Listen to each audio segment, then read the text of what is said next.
ni ada sumbangan daripada orang infak lah, termasuk zakatnya, termasuk fidyahnya, sedekahnya, apa-apa yang berkaitan lah.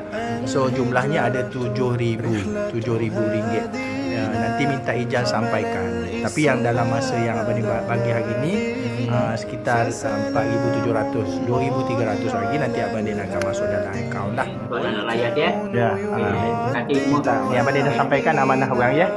Terima kasih je. okey.